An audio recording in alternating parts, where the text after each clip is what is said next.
স্থাপত্য ভাস্কর্য এই টপিক থেকে কিন্তু প্রতিবার অ্যাডমিশনে প্রশ্ন আসতেছে। সো আমাদের কিন্তু এই টপিকটা খুব ভালোভাবে করতে হবে। তো আমার এখানে প্রশ্ন আসছে যে বাংলাদেশের মুক্তিযুদ্ধ ভিত্তিক প্রথম ভাস্কর্যের নাম কি? আমরা এই প্রশ্ন যাওয়ার আগে আমরা একটু অপশনগুলো দেখি যে আমার অপশনে কি আছে। অপরাজয় বাংলা, এটাও আমার মুক্তিযুদ্ধ ভিত্তিক ভাস্কর্য।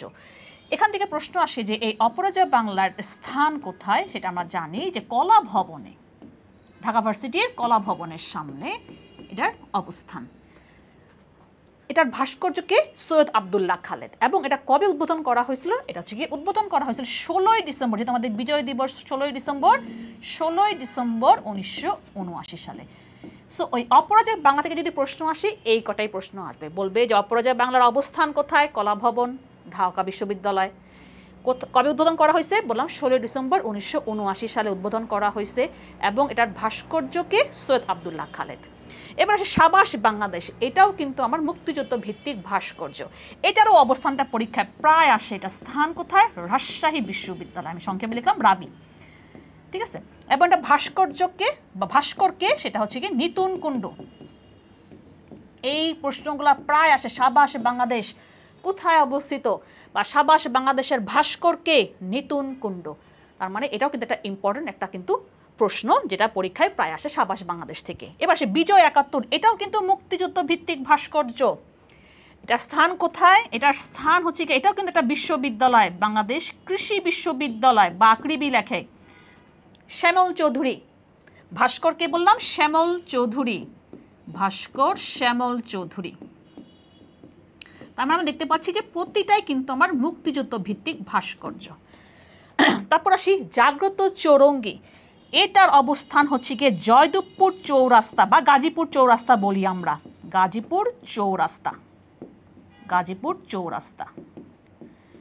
এবং এটার ভাস্করকে আব্দুর রাজ্জাক। তার মানে আমি বলতেছি যে আমাদের এই চারটা অপশনে কিন্তু চারটাই কিন্তু আমার মুক্তিযুদ্ধ ভিত্তিক ভাস্কর্য। এখন প্রশ্নটা কি আসছে? বাংলাদেশে মুক্তিযুদ্ধ ভিত্তিক প্রথম ভাস্কর্যের নাম কি? তাহলে কি হবে? আমাদের বাংলাদেশের মুক্তিযুদ্ধ ভিত্তিক প্রথম ভাস্কর্যের নাম হচ্ছে গিয়ে জাগ্রত চৌরঙ্গি। এটা নির্মাণ করা হয় 1973 সালে। তার মানে কি হবে অ্যান্সারটা?